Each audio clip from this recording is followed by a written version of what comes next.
ندخل بقى في الحقيقة في الرؤية الاستراتيجية.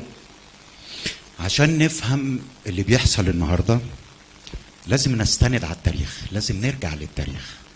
التاريخ هو اللي هيشرح لك كل حاجة النهاردة، وهو اللي هيخليك تستشرف المستقبل. يعني السؤال الأهم هنا في القاعة النهاردة هو احنا المشهد هيخلص على ايه؟ طب احنا بكرة رايحين فين؟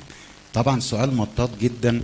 انا اشوف ان اعتى السياسيين في العالم ما يقدرش يجاوب عليه بشكل صحيح 100%، انما نقدر نجاوب عليه بنسبة كبيرة لو فهمنا التاريخ، لو فهمنا الماضي.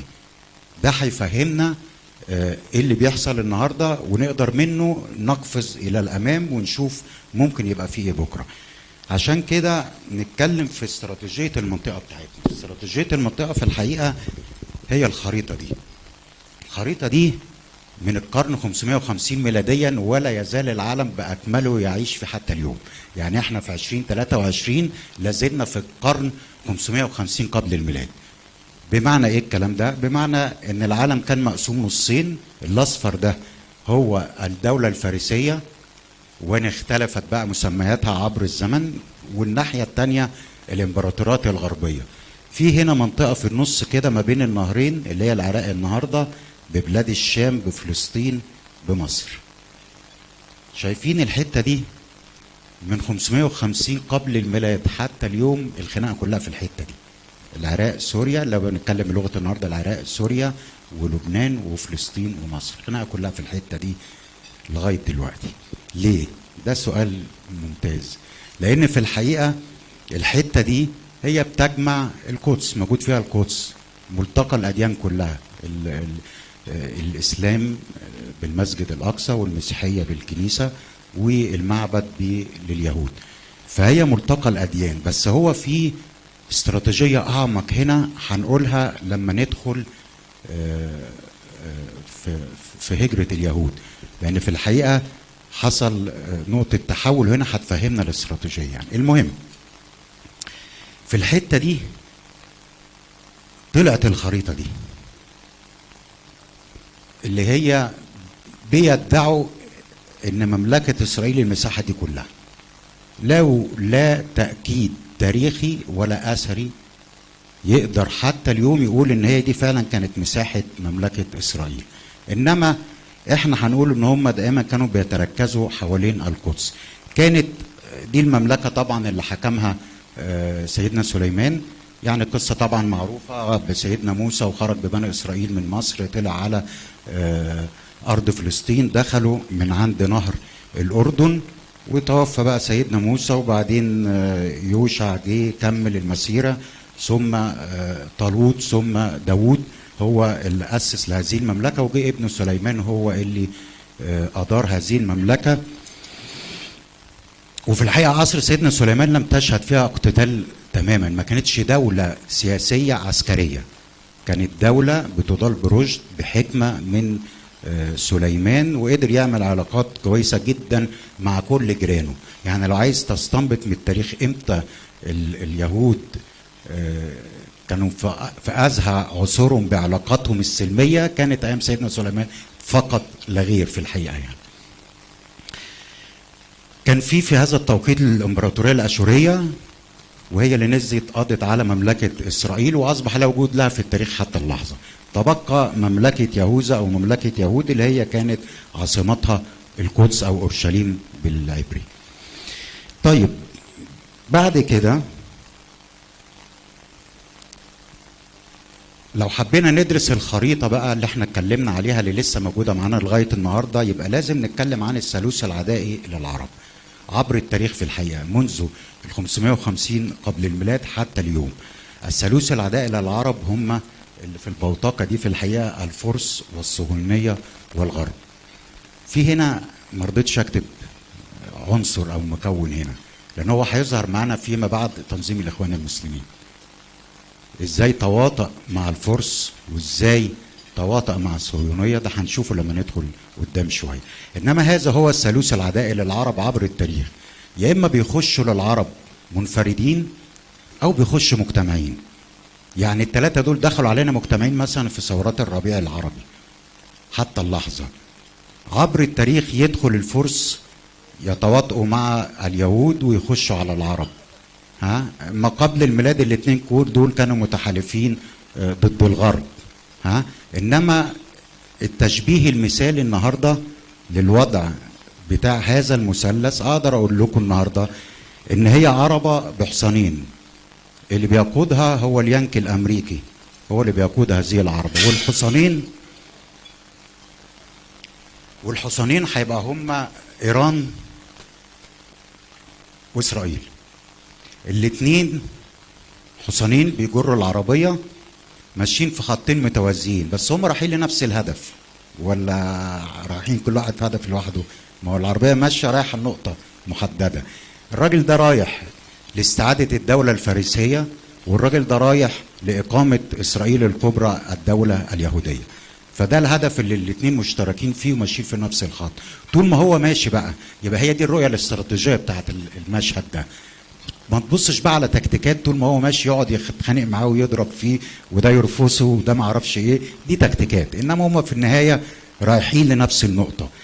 تنظيم الاخوان في الحلقه دي سوري في اللفظ يعني هو البرسيم، برسيم الغذاء التموين البنزين بتاع الحصانين. طول ما هم ماشيين الاخوان هم اللي بيدوهم البنزين عبر التنظيمات الارهابيه كلها اللي انبثقت من جماعه الاخوان المسلمين، اللي الدولتين دولت بيستخدموهم وهم ماشيين الى الهدف الرئيسي بتاعهم. دوله الفرس في الحقيقه لو هنتكلم عنها عشان نعرف هم عملوا ايه وعلاقتهم ايه بالصهيونيه، عشان نفهم منها هنا استراتيجيه بقى. ما هي استراتيجيه الدولتين دول مع بعض؟ التاريخ بيقول لنا ايه عليه عشان نفهم ايران دي هتدخل المشهد بتاع 7 اكتوبر ده ولا مش ناوي تدخل يعني.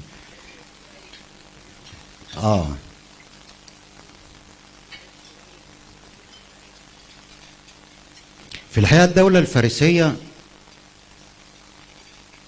الفارسيه هي الامبراطوريه الوحيده في العالم اللي لما وقعت واختفت طلعت تاني مرتين، الوحيده في العالم. يعني شوف اي امبراطوريه ظهرت عبر التاريخ وقعت اختفت خلاص، ما بقت في طي النسيان، ما فيش امبراطوريه طلعت الا الفارسيه. كانت ما قبل الميلاد الدوله الاخمينيه الفارسيه كورش العظيم، ثم الدوله الساسانيه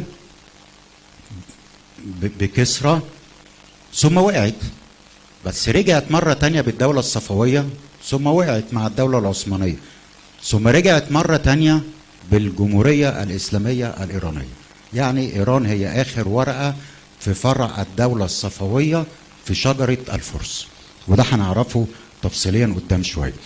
إنما حابين نتكلم عن علاقة الفرس باليهود تاريخيا عشان نفهم بقى إيران ناوية تعمل إيه مع إسرائيل. يعني في الحقيقة الفرس بالدولة الإخمينية اللي هي بدايات الفرس هي اللي رجعت اليهود من السبي البابلي لما قعدوا 70 سنة في السبي البابلي.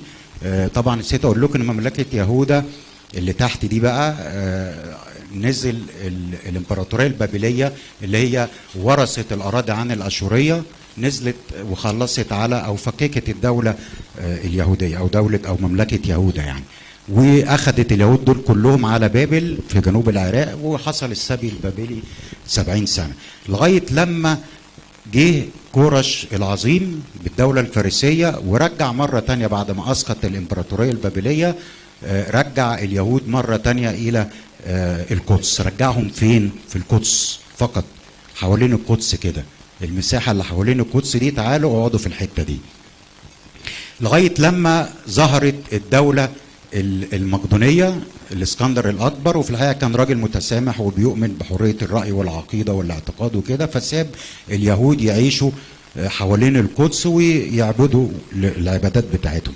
ولكن هذه الدولة المقدونية في أواخر أيامها كانت بتبتدي تتفكك لمجموعة دول، ظهرت منها الدولة السلوقية دي، كانت واخدة بلاد الشام كله بالقدس بمصر.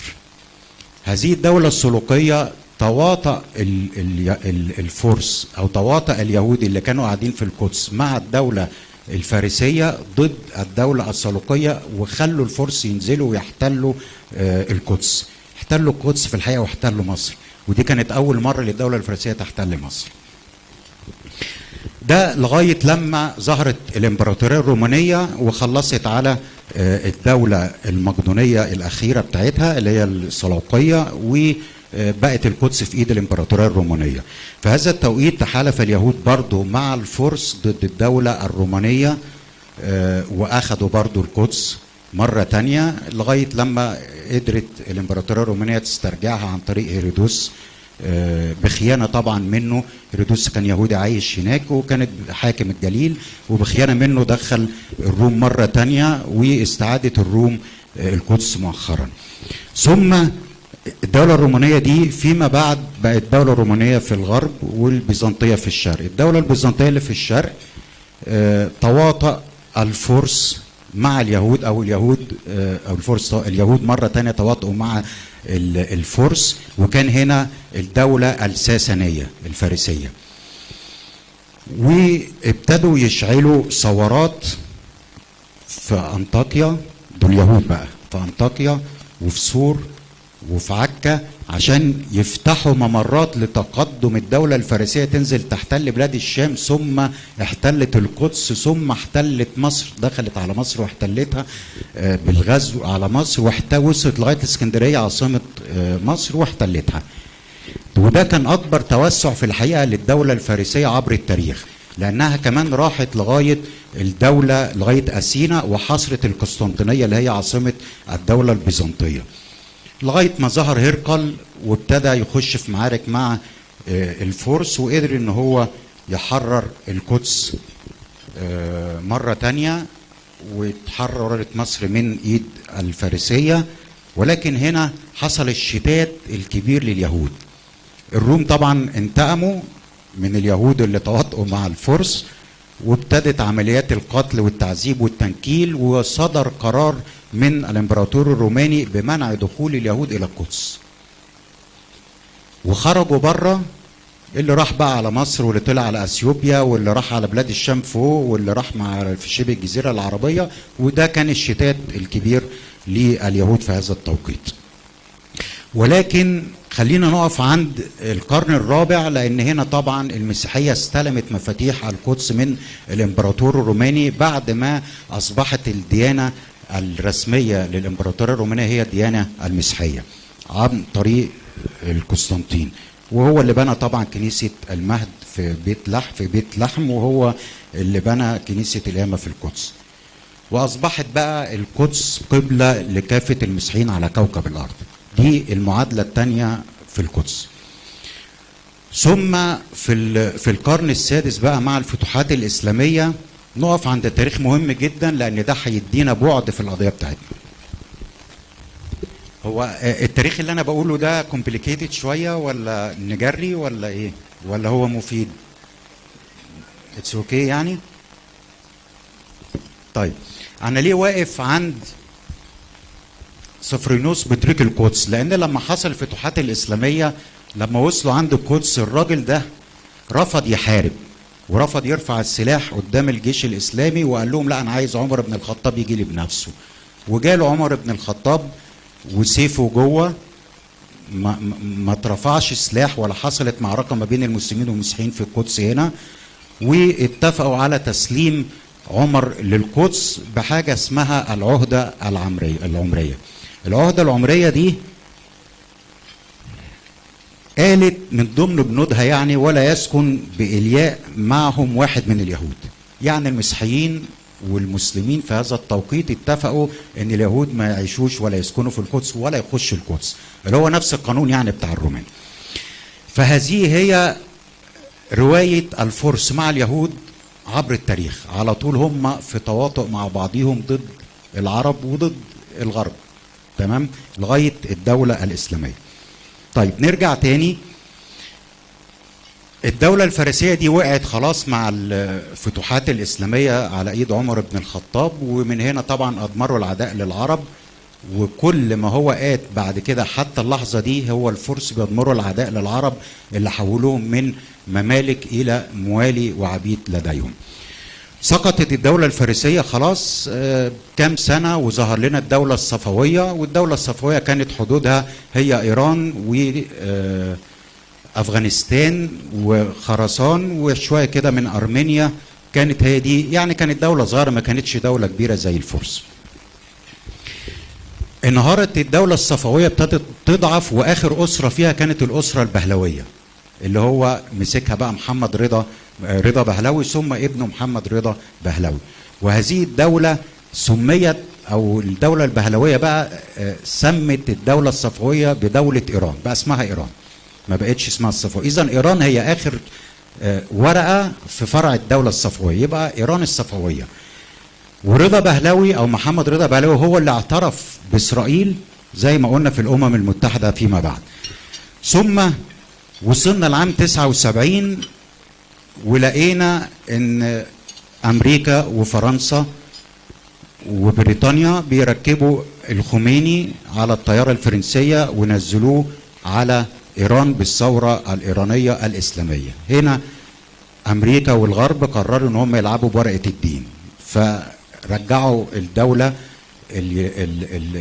الفارسيه الى دوله دينيه اسلاميه. 79 ثوره 79. ايه دور الاخوان هنا بقى؟ يظهر دور الاخوان هنا. الاخوان هنا كان دورهم المنسق الميداني ما بين البيت الابيض مع جيمي كارتر وما بين الجماعات الاسلاميه اللي موجوده في الشارع الايراني اللي كانت عايزه، اللي عملت ثوره ضد الشاه ايران واسقطته. فكانوا هم اللي بيلعبوا دور المنسق الميداني ما بين الطرفين. ايران دوله فارسيه، الدستور بتاعها فارسي. يعني لما تقرا في الدستور بتاعها هتلاقيه بيعين الرئيس لازم يكون جذوره فارسيه، ده موجود في الدستور. اللغه الرسميه الاولى في ايران وفقا للدستور هي اللغه الفارسيه. خلاص؟ الاعادل السرادشتيه بتاعت الفرس بتاعت زمان موجوده في الدستور، عيد قومي بالنسبه لهم. اذا ايران هي دوله فارسيه قولا واحدا، خلاص فيهاش جدال بقى. هم اللي قالوا عن نفسهم كده يعني، مش احنا جبناها تاريخيا، انما هم نفسهم مقرين بده في الدستور بتاعهم. طيب ايران دي بقى بعد 79 ايه اللي حصل؟ ايه علاقتها بالغرب؟ ايه علاقتها بامريكا؟ احنا بنشوف لغه الخطابه العاديه ما بين ايران وامريكا من لحظه من 79 حتى النهارده، ولكن هذه اكذوبه اسمها لغه الخطابه العدائيه. يعني امريكا هي اللي قدمت السلاح لايران، فضيحه ايران كونترا في حربها مع العراق في 79 لغايه 89 اللي اداهم السلاح هي امريكا. طب ازاي يا عم؟ ده انت لسه الراجل الخميني ده اول ما مسك الحكم دخل احتجز الرهائن بتوعك في السفاره الامريكيه هناك في ايران. يعني في عداء هنا. لا، هو في الحقيقه نقف عند الحته دي، لان العمليه بتاعت احتجاز الرهائن دي ليها روايه مختلفه شويه. اول ما مسك الخميني كان الشارع في ايران اللي مستحوذ عليه هو التيار الشيوعي والماركسيين، فكانوا بيتهموا الخميني في هذا التوقيت، يا عم ده انت جاي بالطياره بتاعتهم علينا، فانت موالي ليهم، فازاي هيثبت ان هو مش موالي ليهم؟ فاتعملت الحدوته بتاعت الشباب الاسلامي اللي تبع الخميني اللي راح على السفاره واحتجزوا الرهائن 66 رهينه يعني. ومن هنا قدر الخميني انه يستحوذ على شعله العداء ظاهريا من ايد الماركسيين. فدي كانت الروايه بتاعت عشان ما حدش يقول لي طب ده هو اول ما مسك راح معاد امريكا، لا ده هي ليها قصه ثانيه خالص. ومع ذلك الامريكان هم اللي ادوهم السلاح وهم بيحاربوا ايران.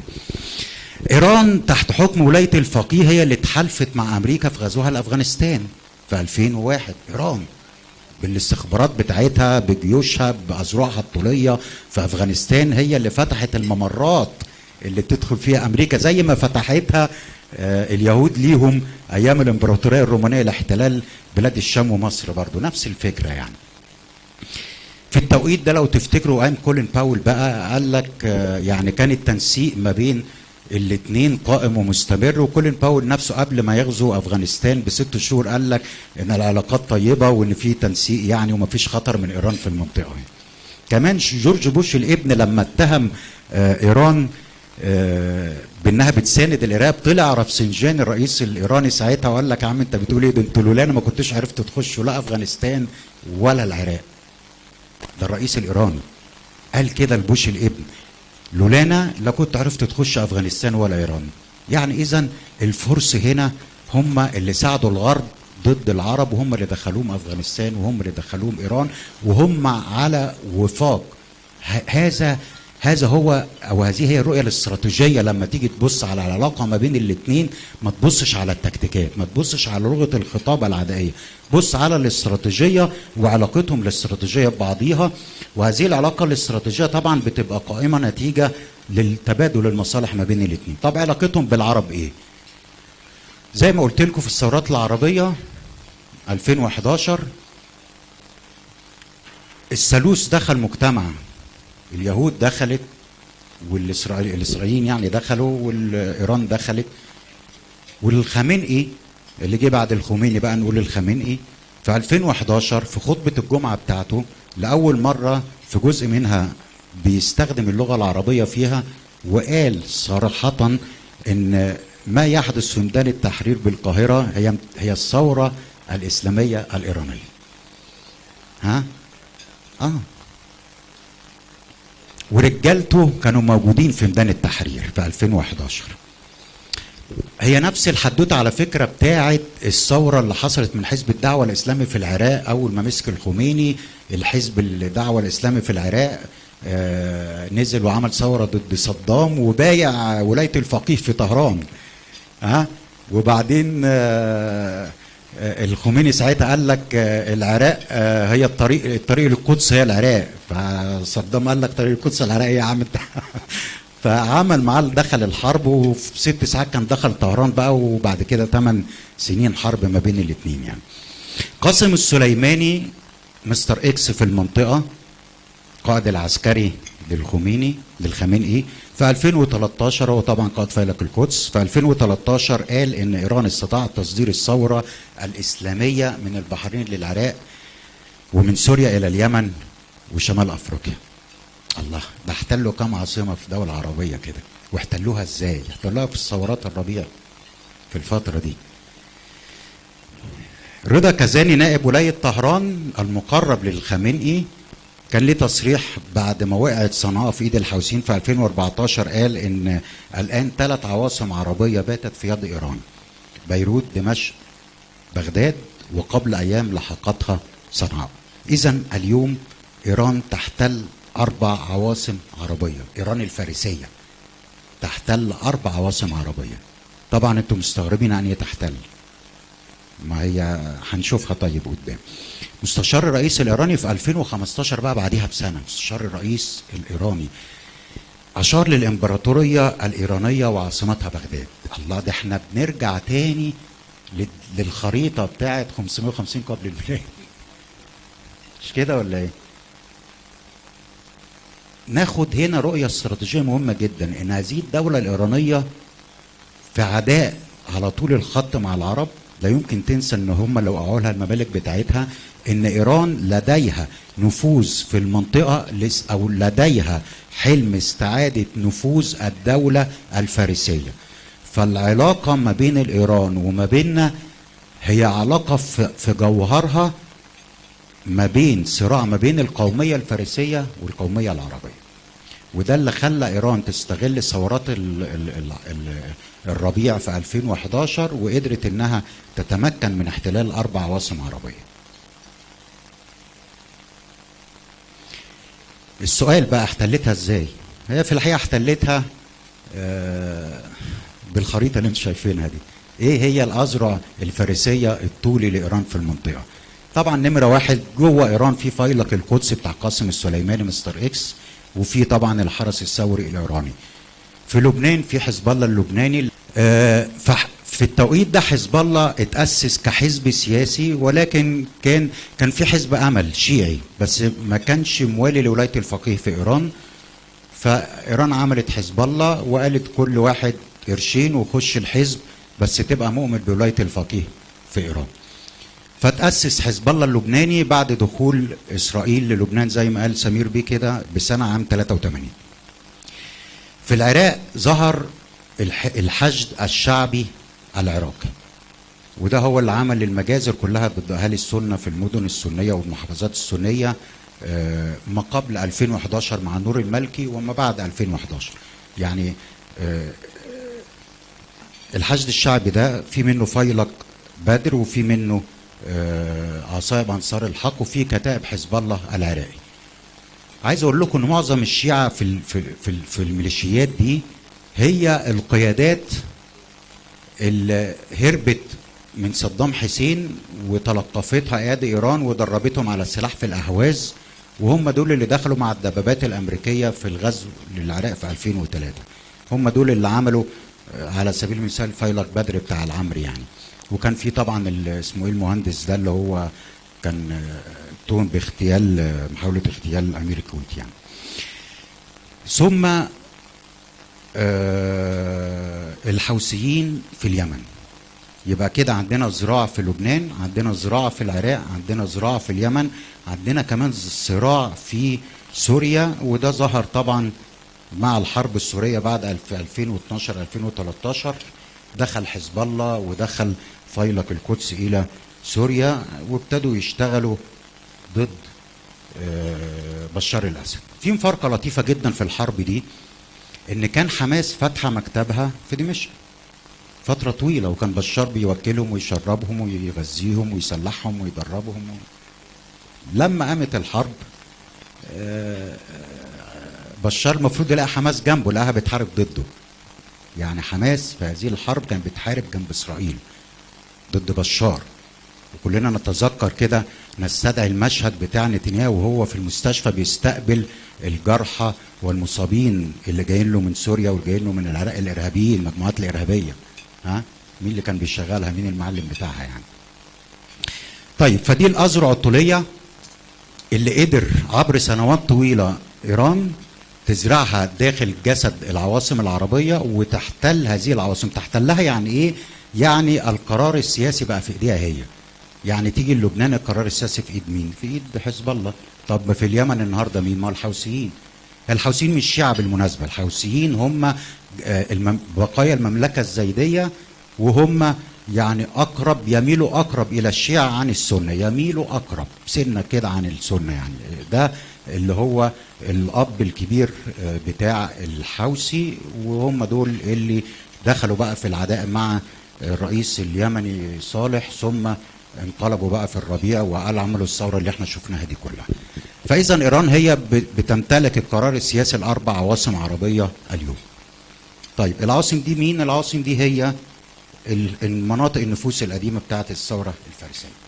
طيب انت يا عم طهران، يا عم الخميني، يا عم الخميني، انت اول قرار او اول تصريح ليك لما نزلت بالطيارة على ايران قلت ان الطريق الى القدس يبدأ من العراق.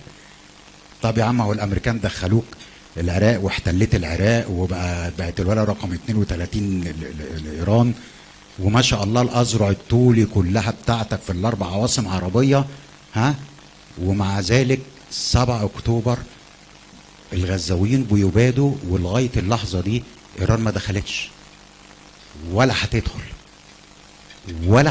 لان احنا خلاص فهمنا ان ما هي العلاقه ما بين الاثنين وبعض. هم حصانين رايحين في نفس الاتجاه، يخبطوا يرزعوا في بعض، ده كلام فاضي. انما وقت الجد لا، مش هتدخل ايران.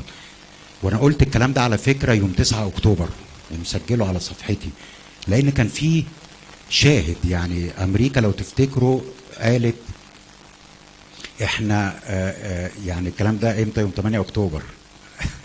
تصريح لطيف جدا من البيت الابيض، يعني ان ايران مش متورطه، بس احنا لسه بنشوف التقارير الاستخباراتيه. ايران مش متورطه. هذا مشهد 7 اكتوبر هو مشروع ايراني صرف.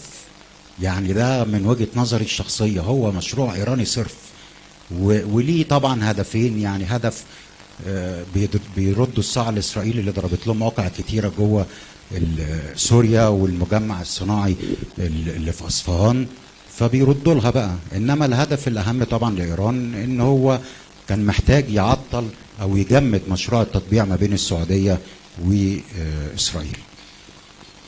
كمان غزه كان حماس ليها هدف من فتح مشهد 7 اكتوبر، لان يهمها جدا طبعا ان ما يحصلش تطبيع ما بين الطرفين يعني.